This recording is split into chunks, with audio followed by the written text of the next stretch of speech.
Buenas noches y bienvenidos a un nuevo episodio de Coloqueo, el número 288 de nuestra colección, la cual puede verse en el canal de YouTube del Instituto de Cultura Puertorriqueña. Coloqueo es parte de la programación virtual de nuestra institución, donde se discuten temas de Puerto Rico y el Caribe. Soy Pablo Luis Crespo Vargas y esta noche disfrutaremos de la conferencia La vida en Puerto Rico en los siglos XVI y XVII con el doctor Luis Burset, quien es parte de un selecto y pequeño grupo de historiadores que trabajan con ahínco el siglo XVI y XVII de nuestra historia. Saludos, Luis, ¿cómo te encuentras? Hola, buenas noches. Yo estoy muy bien, encantado por la invitación y ese 288 lo voy a jugar en Pega 3. Súper, súper. Pues nada, vamos a comenzar, que yo sé que va a haber muchas preguntas. Pues muy bien, pues comienzo. Eh, Antes que nada, pues agradecido a los muchos o pocas personas que nos puedan estar siguiendo para conocer este proyecto de la vida en Puerto Rico, que empieza con una publicación dedicada al siglo XVI, y la investigación cobró vida propia y siguió al XVII, y como vamos a ver, parece que va a haber una edición de siglo 18. He preparado una presentación en PowerPoint para ayudarlos a ustedes a seguir mi intervención, sobre todo porque una de las características de este proyecto es su calidad gráfica, ¿verdad? Para mucha gente es difícil leer, es antipático leer, hay una población que no tiene disciplina, costumbre o hábito de leer, así que eh, la utilización de ilustraciones, diagramas, gráficas ha sido fundamental para poder comunicar datos rescatados de nuestra historia bien temprana, que ha quedado de alguna manera atapujada con los siglos que le siguen y que han recibido mucho más atención en la historiografía puertorriqueña. Voy a compartir la pantalla. Si me dan un segundo, déjame ponerla en screen. Ok, chévere. Vamos a darle share. Están viendo mi pantalla, ¿correcto? Sí, la estamos viendo. Chévere. Lamento que no sé si ustedes ven esa transcripción simultánea en inglés que escribe unos disparates.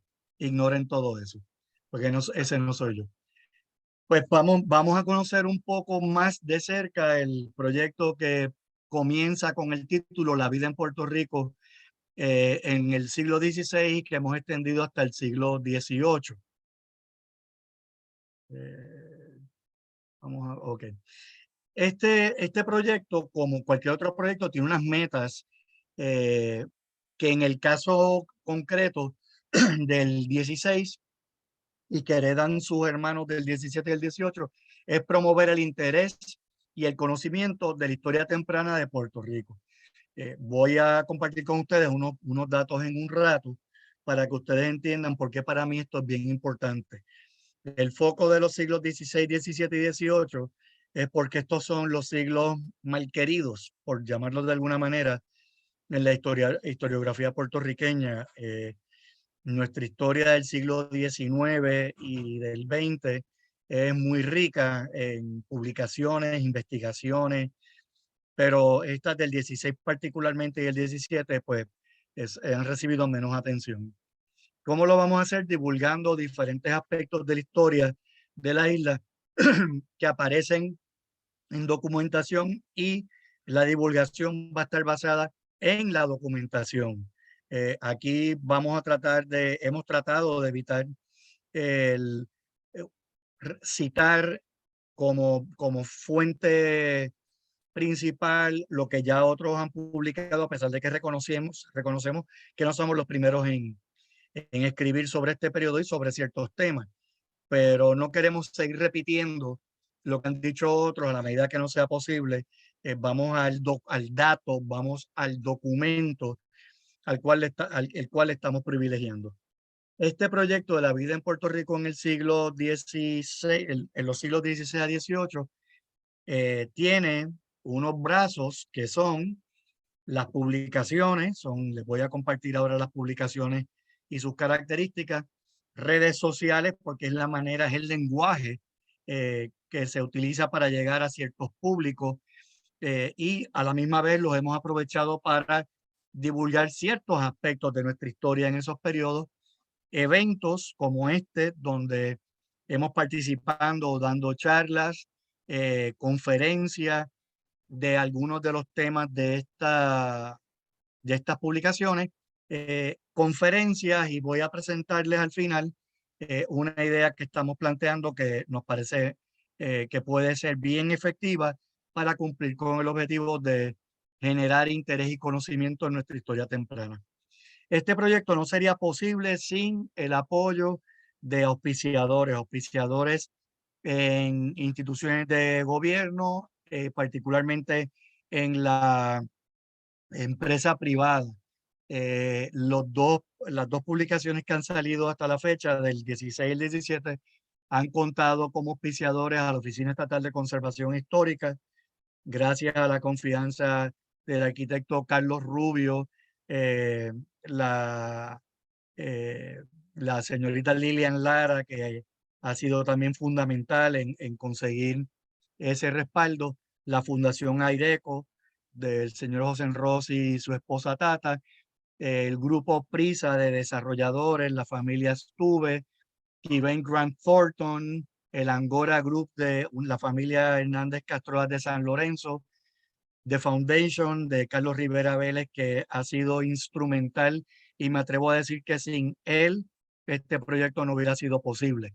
El Hotel El Convento, Peerless Chemical allá en Peñuela, MSSS y el Hostos Community College en Nueva York, que conoció del proyecto y entró para hacerlo. Los otros que estamos viendo abajo, las otras compañías, han participado en el tomo del 16, o debo decir la publicación del 16, y en la del 17, esta más reciente, contamos con Santillana, el municipio de San Juan, Rocher Business Technologies y los amigos del Fortín San Jerónimo, además de Messer y otros. Aquí estoy compartiendo con ustedes las portadas de los dos libros ya publicados y el tercero, que todavía no es oficial, pero ya estamos trabajando en su desarrollo. Hemos querido desarrollar las portadas porque la gente compra libros lamentablemente por las portadas. Nos estamos utilizando mapas, planos. El de el siglo XVI es un plano del 1582 que acompañó la memoria de Melgarejo. El del siglo XVII es un plano que se trabajó en la primera mitad del XVII, donde se ilustraban todas las murallas, los baluartes, fuertes y fortines, y el del 18, reconociendo que ya había 29 parroquias al final del siglo. Ese siglo se fundaron en numerosos pueblos, pues estamos utilizando un mapa que tiene ya los partidos representados, cosa que no habíamos visto antes. El proceso de desarrollo de este proyecto incluye investigación. La investigación se ha hecho en fuentes de archivo, se complementa cuando es necesario con datos historiográficos. Los principales archivos han sido el Archivo General de India a través del portal Pares. Afortunadamente, los historiadores de hoy contamos con estos recursos online. Yo me quito el sombrero con los historiadores que nos precedieron, que tenían que montarse en un avión o un barco para llegar a Sevilla para consultar los documentos que ahora nosotros, la gran mayoría, los tenemos al alcance de nuestra computadora. El General de Simancas, el Archivo Histórico Nacional, y además hay alguna información, particularmente la referente a Cumberland, que es del Reino Unido y de Holanda, una documentación que habíamos obtenido de un museo en Holanda. La intención ha sido en todo momento con esta investigación la de anclar la historia en la documentación y no en la repetición. La repetición lo que hace es dar pie al surgimiento de mitos y eso es algo que hemos combatido durante nuestra carrera como historiadores y no vamos a ser los que vamos a empezar a generar mitos. A pesar de que los títulos hablan de la vida en Puerto Rico en los siglos A, B y C, nosotros de alguna manera hacemos historia comparada. ¿Por qué? Porque cuando consultamos, por ejemplo, las cédulas, los despachos reales, vemos no solamente los que están dirigidos a Puerto Rico, sino los que están dirigidos a otras gobernaciones del circuncaribe, lo que hoy llamamos circuncaribe. Y eso nos permite tener puntos de referencia de parecidos o diferencias con La Habana, Santiago de Cuba, Santo Domingo, Jamaica, la Florida, Trinidad, Isla Margarita, Guyana, Caracas, Río de la Hacha, Santa Marta, Cartagena y Panamá. Hemos tenido la oportunidad de dar mirada a estas diferentes gobernaciones. Una de las grandes innovaciones, uno de los grandes ventajas que tienen estas publicaciones es que le hemos incluido índices. Eso se lo tengo que agradecer al doctor José Rigao, que vio el archivo inicial y me hizo me hizo el favor de darme unas recomendaciones y me sugirió que trabajara índices. La segunda fase del proceso es la redacción, ¿verdad? Que es la parte que yo disfruto mucho. Disfruto la investigación, pero igualmente la redacción. Y la redacción, a pesar de que yo trato de mantener un rigor académico en cuanto a las fuentes, en cuanto a la claridad, el tono está dirigido a un público que gusta de la historia, pero que no es historiador. Eh, en la redacción yo privilegio el documento sobre el relato. Yo trato de mantenerme lo más cercano posible a lo que dice el documento porque a veces en nuestros relatos nos convertimos en poetas y novelistas y empezamos sin darnos cuenta y sin quererlo a alejarnos del contenido, de la esencia del documento. Y una de las ventajas para el lector que no es experto en estos periodos es que la transcripción de documentos yo la hago a español moderno. Si es difícil leer en paleografía, lo que está escrito, cuando lo transcribimos a palabras completas y lo dejamos en aquella gramática, con aquellas palabras, aquel léxico, pues dificultamos la comprensión de nuestros lectores. El diseño, como anticipé, ricamente ilustrado. Todos los capítulos están encabezados con imágenes históricas, mapas, hay imágenes conceptuales, ¿verdad? Cuando hablamos en un capítulo sobre la sociedad de San Juan, que estaba sumamente dividida en dos bandos, pues para que tengan una idea, la imagen es una pared con una ranura, está rajada por la misma mitad, ¿verdad? Es la ciudad dividida y otras, pues imágenes muy contemporáneas, pero que son alusivas al tema que estamos cubriendo. Creamos diagramas, glosarios, tablas, gráficas para facilitar la comprensión de los datos y la publicación se hizo en gran formato de 9 pulgadas de ancho por 12 pulgadas de alto y 3 pulgadas de profundidad. Los tres tomos, cada edición, los tres tomos se presentan dentro de un estuche de colección. Mirando los retos de investigación, no es reto, es ventaja, es que tenemos disponible las fuentes digitalizadas. Le estoy compartiendo aquí la pantalla de pares. Aquí estoy viendo el Archivo General de India y esto nos facilita muchísimo, muchísimo la investigación porque el documento está disponible a la hora que usted esté dispuesto o pueda hacer su investigación. Un reto es que en Puerto Rico no hay documentación anterior al siglo XVIII.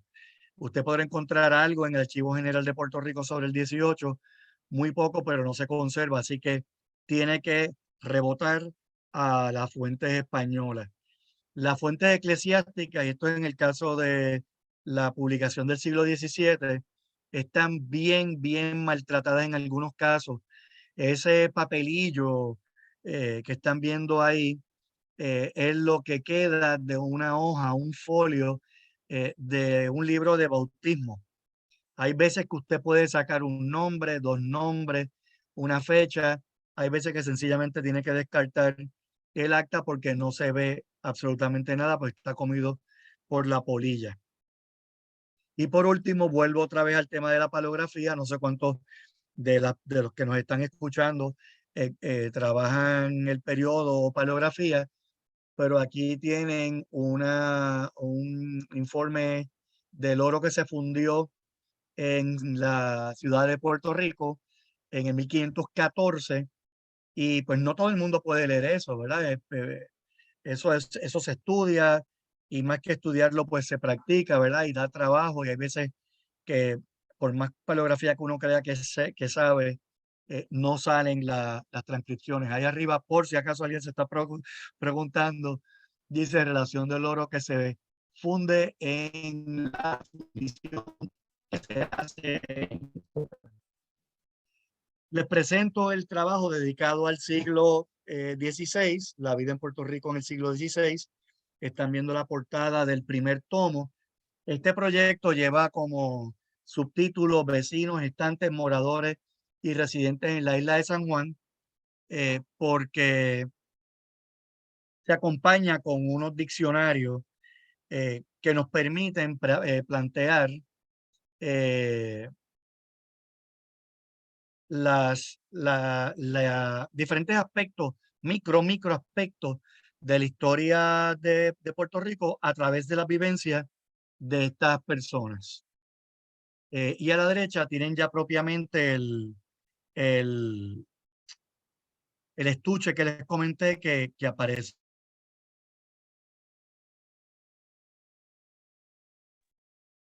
Seguimos.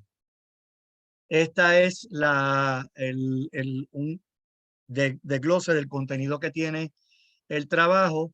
En el tomo 1 del siglo XVI está dividido en dos secciones, economía y la sociedad colonial.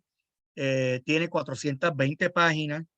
Como me dijo esta semana, de hecho, hoy es miércoles, antes de ayer, que el presidente de la Academia Dominicana de la Historia, a quien fui a obsequiar uno de estos volúmenes, que este trabajo es de dimensiones enciclopédicas, ¿verdad? Tiene 420 páginas, 12 diagramas, 66 imágenes, 12 glosarios. En los glosarios pues trató de explicar los diferentes tipos de tela, etcétera.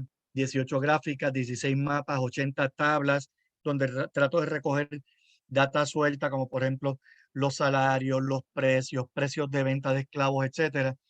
Dos transcripciones de documentos, dos apéndices y un resumen al final que he titulado Un siglo en 4 páginas, donde trato de resumir todo lo que he trabajado en 400 páginas en solo 4. Los tomos 2 y 3 que acompañan este primer tomo tienen 6.918 biografías, de las cuales 350 son de indígenas, 498 son de negros y 6.070 son de lo que se llamaban cristianos, que eran prácticamente blancos, ¿verdad? Pero eran católicos. Cristiano era sinónimo a católico, contrario hoy en día que cristiano es sinónimo de protestante. Aquí estoy compartiendo el contenido, las páginas de contenido de este trabajo del 16. Es bien difícil, lo entiendo para ustedes quizás leerlo, pero les puedo decir por encima que en el tomo 1, bajo economía, está el oro, el sistema impositivo, los diezmos, exenciones tributarias que existen desde esa época. Eso no se lo inventaron con la 936. El comercio, los precios y el fiado. El fiado existe desde el siglo XVI. Monedas, salarios, contrabando, azúcar, cueros, otras industrias y el situado, que yo insisto, el situado no era un mantengo, el situado era un sistema de financiamiento que usaba la corona para pagar su aparato administrativo y su aparato militar desde las cajas reales eh, con mayores posibilidades de hacerlo. En la sociedad cuantificamos la población, hablamos del cuco, en ese periodo era que la isla se despuebla. Había que hacer cosas y había que darle merced a la isla porque se iba a despoblar y se iba a perder. Hablo de la villa de Caparra, la villa de San Germán, la tierra adentro, que era un término que se usaba para hablar de la isla, todo lo que no era San Germán ni San Juan, fenómenos naturales, la cantidad de huracanes que atrasaron todo lo que se había adelantado en muchas ocasiones, urbanismo, infraestructura, el gobierno insular, edificios religiosos.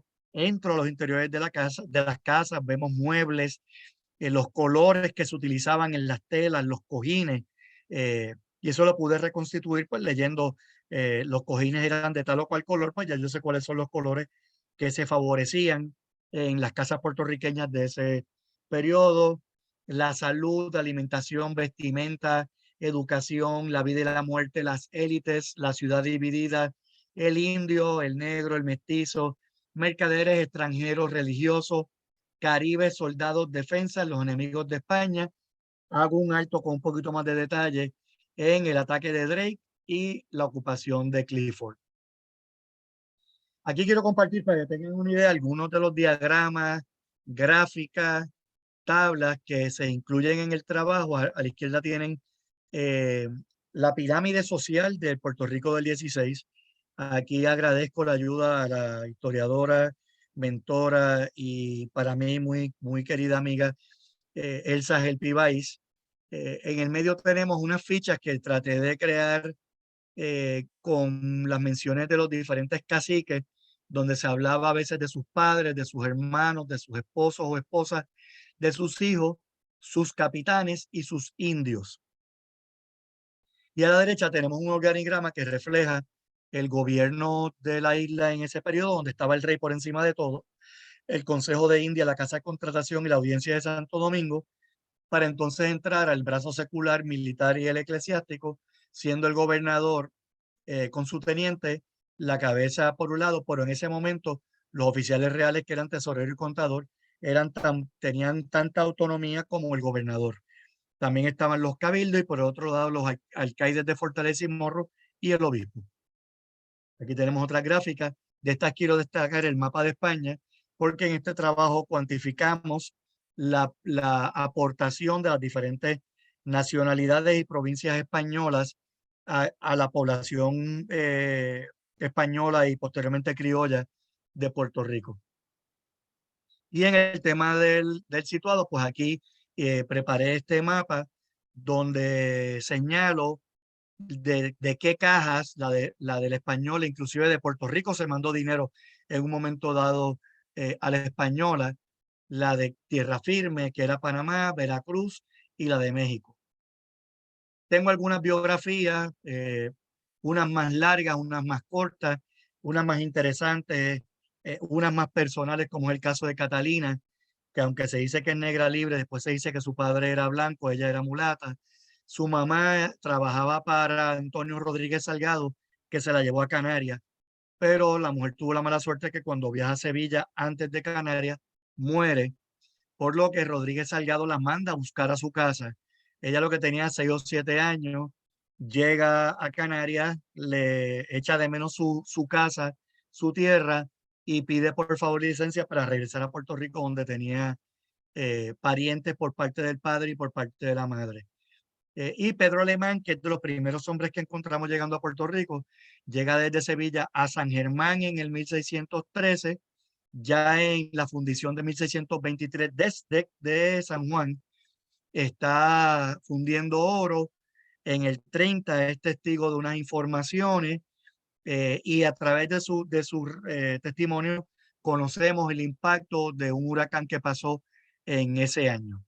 Ya llevaba en el 30, llevaba 8 años en estas partes, parece que salió, volvió a entrar y finalmente muere, se reporta como muerto en 1534. ¿Dónde se pueden consultar estas publicaciones? Una pregunta que recibo frecuentemente. Buenas noticias. La Oficina Estatal de Conservación Histórica en su biblioteca lo tiene. La Fundación Puertorriqueña de las Humanidades lo tiene. Y estoy pendiente de una donación a la Biblioteca Nacional. Hizo una donación a varias bibliotecas universitarias, incluyendo la Biblioteca Lázaro, el Centro de Investigaciones Históricas, ambos en la UPR Río Piedras. Ana Geméndez Gurabo tiene uno, Ana Geméndez Cupey tiene otro. la Universidad del Sagrado Corazón, el Centro de Estudios Avanzados. Si nos escuchan desde Santo Domingo, República Dominicana, las bibliotecas de la Academia Dominicana de la Historia y de la Academia Dominicana de Genealogía y Heráldica tienen copias, y a través de Libros de Barlovento se ha conseguido la distribución de este trabajo en las más importantes universidades de Estados Unidos, incluyendo Columbia, Harvard, Princeton, Stanford, Yale, eh, incluyendo Tulane, las universidades de Albany, California, etcétera. O sea que se puede consultar esta publicación, y a esto te voy a añadir la de el Hostos Community College, que como auspiciadores les correspondía un juego. Pasando al siglo XVII, esta es la portada, estos son los 3 tomos, cómo lucen dentro de su estuche. En este caso, al ser más compleja la información que encontré, se organizó el siglo o el trabajo en 4 secciones: economía y sociedad, pero añadimos poder y añadimos guerra. ¿Por qué? Porque ya para este periodo había asentamientos permanentes en las islas de las Antillas Menores, y se vivía prácticamente un estado de guerra constante. Este libro más grande tiene 498 páginas, 25 diagramas, 32 imágenes, 2 glosarios, 21 gráficas, 20 mapas, 42 tablas, 5 transcripciones y 46 apéndices que tuve que colocar en el tomo 2. Ya en los tomos 2 y 3 hay 8.713 biografías, son muchos más. Tenemos que tomar en cuenta que ya en el 17 la Catedral de San Juan tiene libros de matrimonio y de bautismo. Estas 8.700 y pico de biografías se incluyen 11 indios, 1.677 negros, 760 pardos o mestizos, 281 extranjeros y 5.984 blancos. Ya aquí los extranjeros están separados porque eran muchos extranjeros los que hicieron vida y se integraron a la familia puertorriqueña. Aquí tenemos el contenido. En economía está la caja real situado, actividad agropecuaria para alejarnos un poco del azúcar y los cueros, comercio regular y contrabando, los ingresos de la iglesia. En sociedad miramos otra vez demografía, la gente, el campo, los mismos grupos poblacionales, pero entramos al ocio, los diferentes tipos de entretenimiento, y el fervor cristiano, ¿verdad? La vida cristiana en comunidad, las hermandades, las cofradías, etcétera, los testamentos.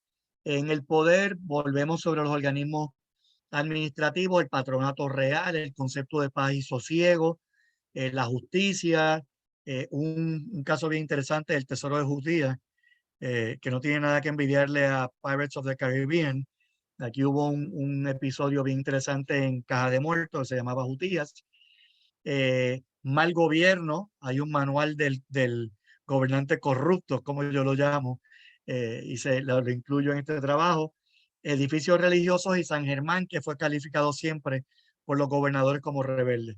Y en la guerra hablamos de las defensas, fortificaciones, los soldados, los enemigos, la ocupación holandesa del 25, piratas en el Caribe, un motín bien interesante del 1691, donde ya hay una solidaridad entre los puertorriqueños que se llamaban españoles de América.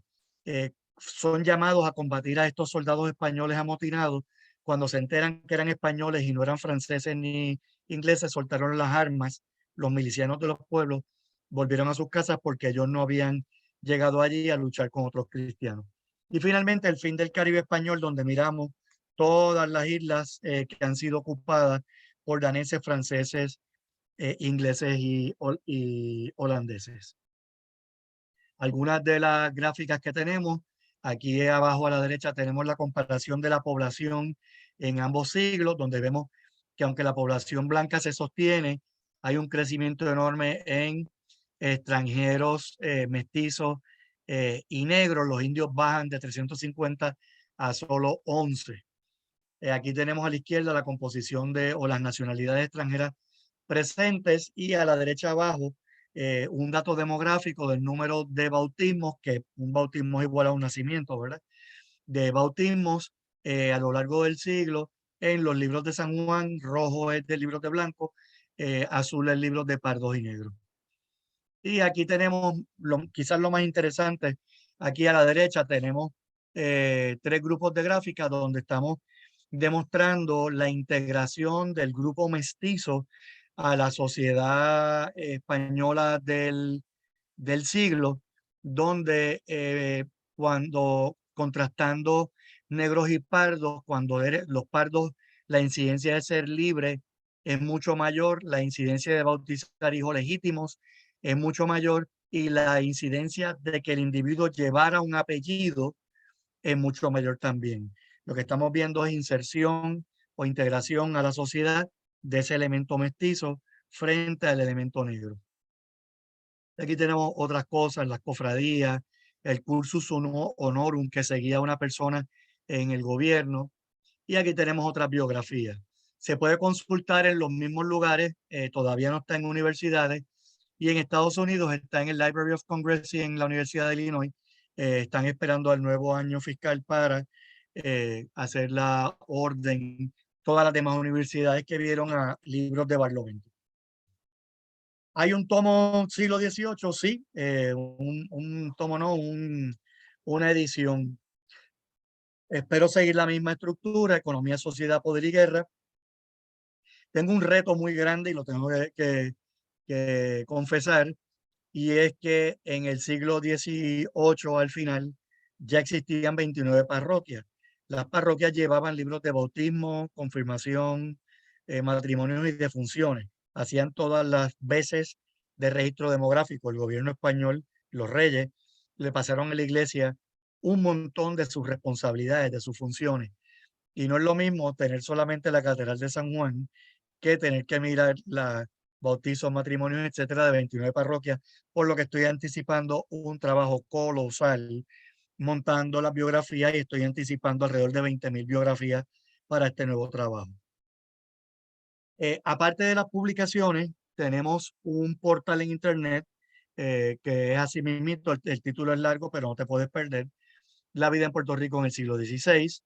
Esta es la portada. Tiene una cronología del siglo, tiene un blog, que realmente el blog es las introducciones a varios de los capítulos. Incluyo varios de mis ensayos que trabajan desde otros ángulos, temas sobre el Caribe español en ese periodo.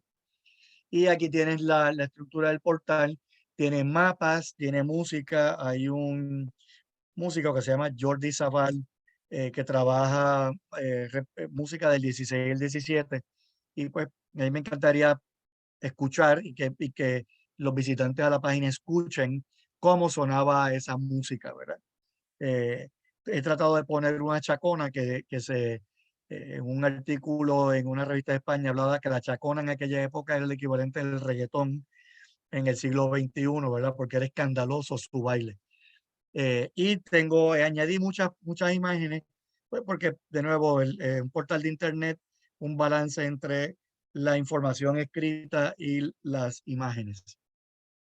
Estas son las estadísticas que son muy alentadoras, las estadísticas del portal.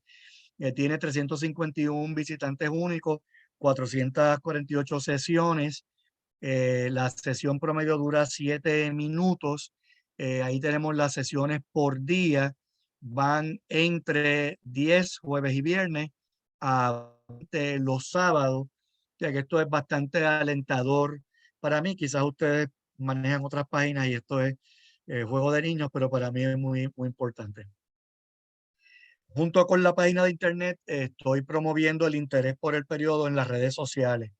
Tengo una página en Facebook, La vida en Puerto Rico en el siglo XVI, donde pongo posts con información, trato de contextualizar mapas y otras imágenes que comparto. Tiene 1,767 amigos o personas que nos siguen.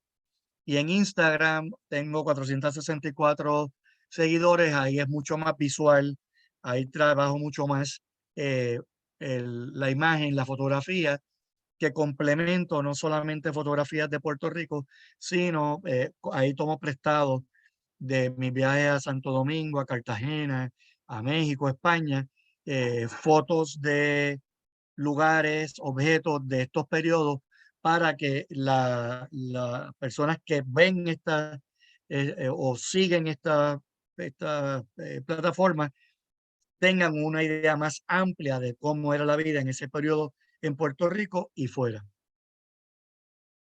Otro brazo de este proyecto es las conferencias. A través de las conferencias como esta, pues yo divulgo el interés en el periodo.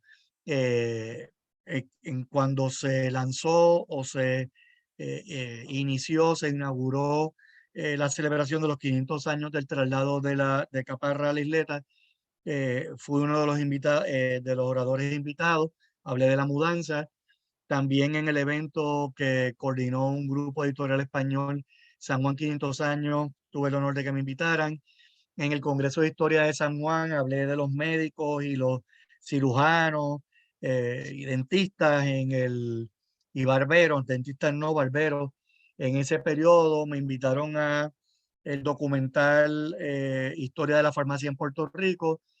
El doctor Javier Alemán Iglesias, a quien respeto muchísimo, me permitió, me abrió su foro para compartir en la Universidad Ana Geméndez, recinto de Carolina, el trabajo. Eh, Mi auspiciador Aireco, el señor José Rossi, me invitó a su 60 aniversario para hablar a los invitados que incluían miembros de la Junta. Hoy estoy con ustedes.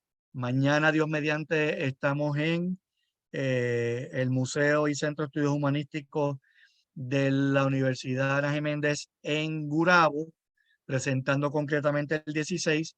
Y en marzo vamos a San Germán a presentar la vida en San Germán en el siglo XVII. Ahí no puedo hablar de San Germán Rebelde. Ahí tengo que hablar de las cosas bonitas. No, mentira. Y les mencioné que hay un proyecto que se está materializando, es algo que me hace mucha ilusión, habiendo coordinado durante 5 años el Simposio Caribeño de Genealogía e Historia, que lo realizamos el primero en Santo Domingo, el segundo en San Juan, tercero en San Tomás, cuarto en Santa Cruz, quinto en Santo Domingo y sexto en San Juan otra vez. Después, posteriormente, cobró vida propia el simposio y se hizo en Tortola sin la participación de Puerto Rico ni Santo Domingo. Pues quiero hacer un simposio dedicado al siglo XVI y XVII, y contrario a otros congresos que se han hecho, que han sido bastante cerrados en cuanto a los conferenciantes, quiero dar la oportunidad a especialistas en Puerto Rico, pero también fuera, ¿verdad? Para eso, pues voy a necesitar auspiciadores, ¿verdad?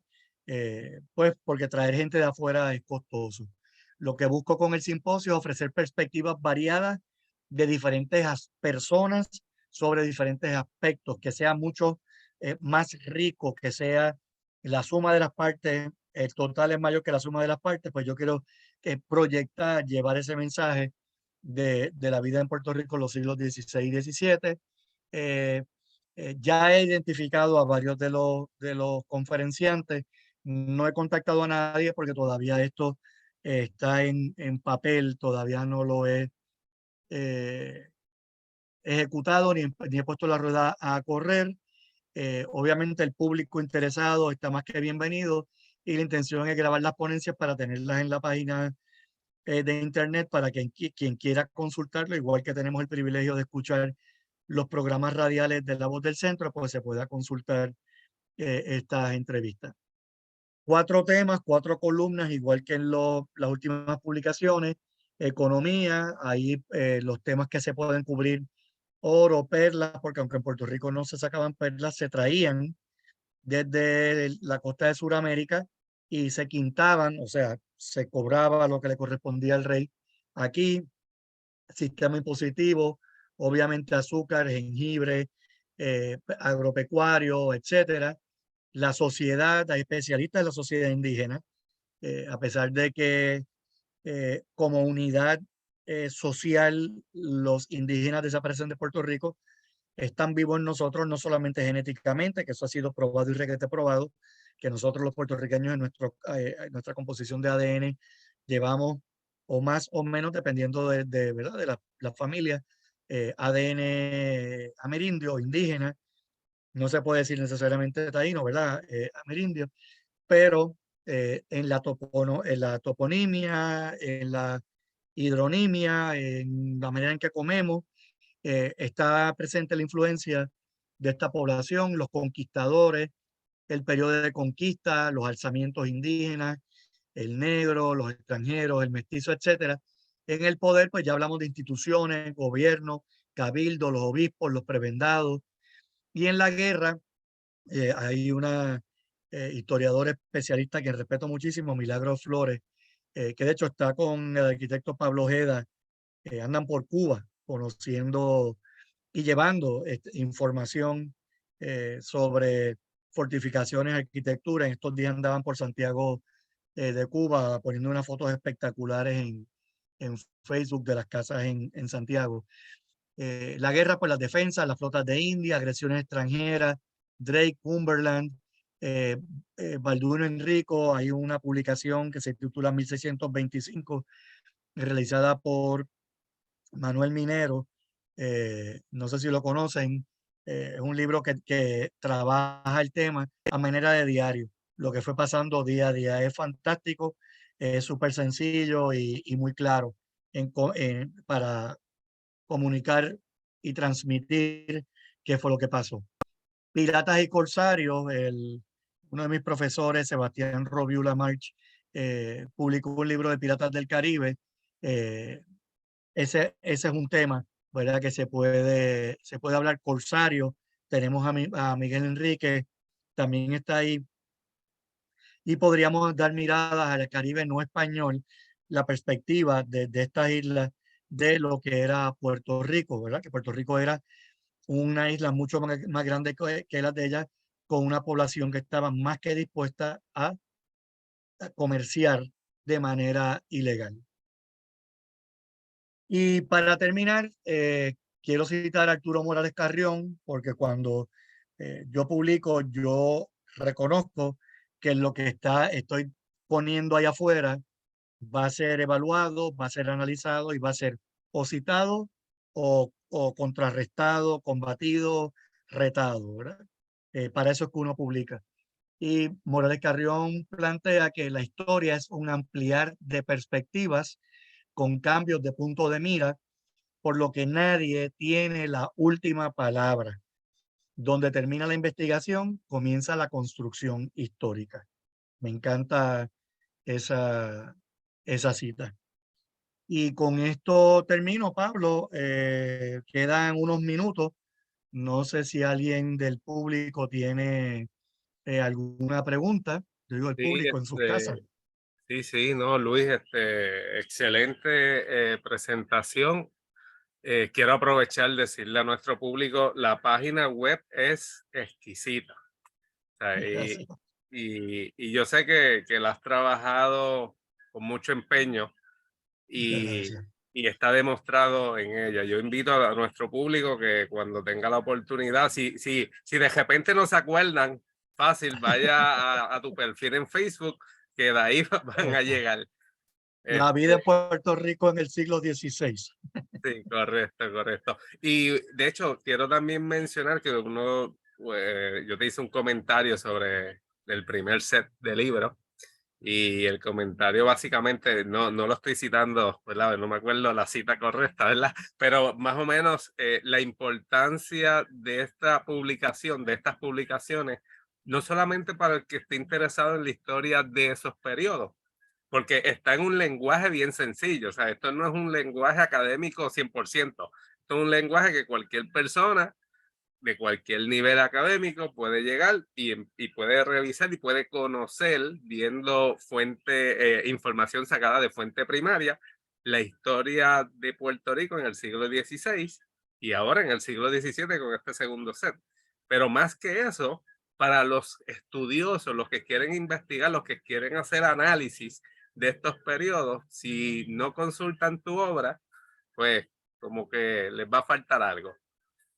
Muchas gracias. La intención, como dije desde el principio, es precisamente esa, la de acercar la Sí. información a la gente. Me puedo poner muy académico como los ensayos que escribíamos cuando hacíamos maestría y doctorado, Sí. pero no, en esta etapa pues no, realmente no es necesario. Hay una pregunta, ¿verdad? ¿Hay algo parecido a este proyecto que se haya publicado o que tú sepas si se va a publicar sobre República Dominicana? Eh, Mira, lo que estoy pensando te lo voy a decir. Yo usualmente digo lo que pienso, que me mete en muchos problemas. Sí, En República Dominicana hay trabajos enciclopédicos de la historia, pero eso trabajan a manera de volúmenes, ¿verdad? sí, Hay una colección que trabaja literatura, etcétera, como si dijéramos la enciclopedia de Puerto Rico. No está sí, enfocado en un periodo. El trabajo que yo conozco de Santo Domingo en el siglo XVI del doctor Frank Moya Pons es un librito pequeñito que recoge su tesis, creo que de maestría. Biografías, hay un trabajo que se titula Familias Dominicanas, que son un montón de volúmenes, pero es siglo XVI al XX. O sea, una enciclopedia, para seguir utilizando el término, de Puerto Rico 16, otra enciclopedia Puerto Rico 17, otra 18. Entiendo que no lo hay. El encontrar y poder escribir 498 páginas sobre el siglo XVI, para que tengan una idea, es sumamente relevante cuando tomamos en consideración que los libros de historia de Puerto Rico, por ejemplo, James Dietz, a quien respeto muchísimo, cuando habla de la economía de Puerto Rico de los siglos XVI a XVII, se despacha en 2 o 3 páginas, sí. 2 o 3 páginas. Hay un libro que se llama Migraciones a Puerto Rico, siglos no sé qué, el siglo XVI a XVIII, creo que se lo despacha en un párrafo. Sí. O sea que este trabajo, el trabajo de investigación, de rescatar datos, aspectos de nuestra vida, fue bien ambicioso y creo que logró su meta. Bueno, que también tengo que mencionar, hay excelentísimos historiadores dominicanos que han trabajado diversos periodos o temas sobre estos siglos, pero a mí no me extrañaría que en algún momento los amigos de la Academia Dominicana de la Historia te den una llamadita y te digan, Luis, pero vamos a hacer eso acá. Bueno, sí, después que yo escoja el hotel y los restaurantes, vamos cuando me digan. Súper, Mira, tengo otra pregunta. Esta viene del público. La anterior fue mía. Fue más una curiosidad mía. Eh, tiene que ver con Santo Domingo también.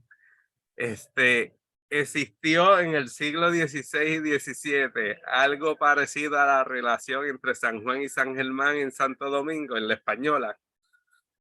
Bueno, la relación, cuando te refieres a la relación, es la relación tirante entre San Juan y Exacto. San Germán. Entiendo que eso es lo que me está diciendo. Sí, la relación tirante entre San Germán y San Juan. Mira, en Santo Domingo se dio el fenómeno que se dio en San Juan. Era la base del gobierno, ahí estaba el presidio no es una cárcel, el presidio es vamos a decir, la base militar. No, Ahí estaban los soldados, la vigilancia, etcétera.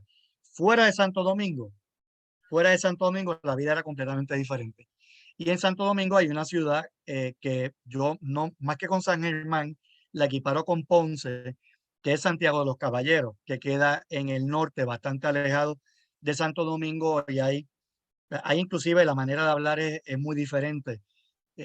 Si había tirantes o no, no sé, pero lo que sí yo he leído es incumplimiento de las leyes, como fuera de San Juan.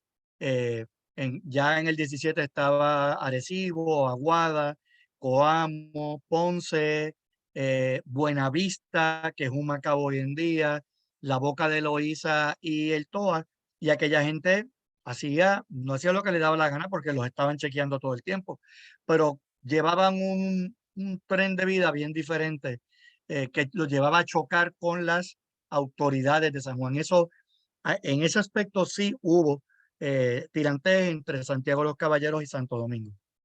Wow, interesante. Tengo que enviarle un saludo al amigo José Ángel Latorre, que ha estado con nosotros en Coloqueo y que está haciendo una pregunta. ¿Los estudios de Francisco Moscoso fueron utilizados también en este trabajo?